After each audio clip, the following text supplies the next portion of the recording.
বিসমিল্লাহির রহমানির রহিম। যে সমস্ত বিষয়গুলো ইতিমধ্যেই আমাদের ঐক্যমতে পৌঁছেছে সংস্কার কমিশন রাজনৈতিক দলগুলোর সাথে, আমার মনে হয় যে আগামীকালকের মিটিং করলে ভালো, বাট এটা না করলেও হতো। কারণ হচ্ছে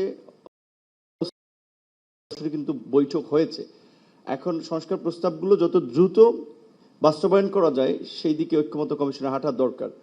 এবং বাস্তবায়নের প্রক্রিয়া নিয়ে আলোচনা হয়েছে, কিছু অধ্যাদেশের মাধ্যমে, কিছু পার্লামেন্ট লাগবে। আমরা মনে করি যে এটাকে জুলাই সনদ না বলে, যেমন ধরেন 20 বছর পরে বা 15 বছর পরে যদি ক্ষমতার বিপরীত একটা চিত্র তৈরি হয়, জানি না জুলাই সনদকে কেউ আবার চেঞ্জ করে ফেলে কিনা, সো এটাকে একটা জাতীয় সনদ হিসেবে আখ্যায়িত করা যায় কিনা, এবং এটাকে একটা গণভিত্তি দেওয়ার জন্য একটা গণভোটের মাধ্যমেও গৃহীত করা যায় কিনা সেটা একটু চিন্তা করে দেখতে পারেন। আর দ্বিতীয়ত হচ্ছে, আমরা যেই ফ্যাসিবাদের বিরুদ্ধে লড়াই সংগ্রাম করেছি, আমি পাবলিক মিটিং বলেছিলাম, আওয়ামী লীগ 28শে অক্টোবরের পরে 24-এ নির্বাচন করার জন্য বিরোধী দলের 32,000 নেতাকর্মীকে গ্রেপ্তার করেছিল।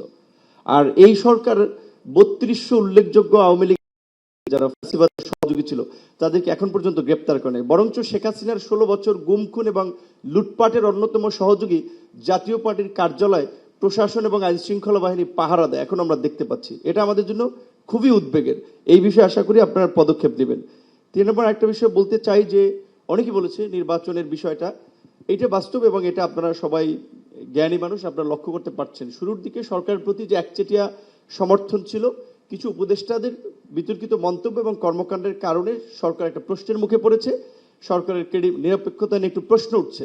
উপদেষ্টা পরিষদকে যদি ঢেলে সাজানো যায় সেটি ভাববেন। এবং মমিনুল হকের মতো আমিও বলতে চাই যে ডিসেম্বরে হলে ভালো, ডিসেম্বরের আগে কেন নয়, এটি যদি বিবেচনা করেন এবং নির্বাচনের না নিয়ে সন্দেহ সংশয় কাটবেই না। সর্বশেষ বলতে চাই যে আমার সহকর্মী এই 8-10 দিন আগে থাইল্যান্ড গেছে, 9 মাস এখানে ধুকে ধুকে সে তার শরীরের অঙ্গ হাড়টা শুকিয়ে গেছে, এখানে ওইভাবে ট্রিটমেন্টের পরে তার ট্রিটমেন্ট দেওয়া হয় নাই, অবশ হয়ে গেছে শরীরে, তাকে 9 মাস লাগবে। অনেক ধন্যবাদ জনাব নুরুল হক। এটা বলতে হবে 9 মাস লেগেছে তাকে বাইরে পাঠাতে। যাদের বাইরে পাঠানো, কেন 9 মাস ধরে পাঠানো? আপনারা এই আহতদের চিকিৎসা ম্যানেজমেন্ট করতে ব্যর্থ হয়েছে যাদেরকে দায়িত্ব দিয়েছেন, এইটা সামরিক বাহিনীকে দেন, ওরা খুব ভালোভাবে ট্যাকেল দিতে পারবে, সহায়তা এবং চিকিৎসা। ধন্যবাদ।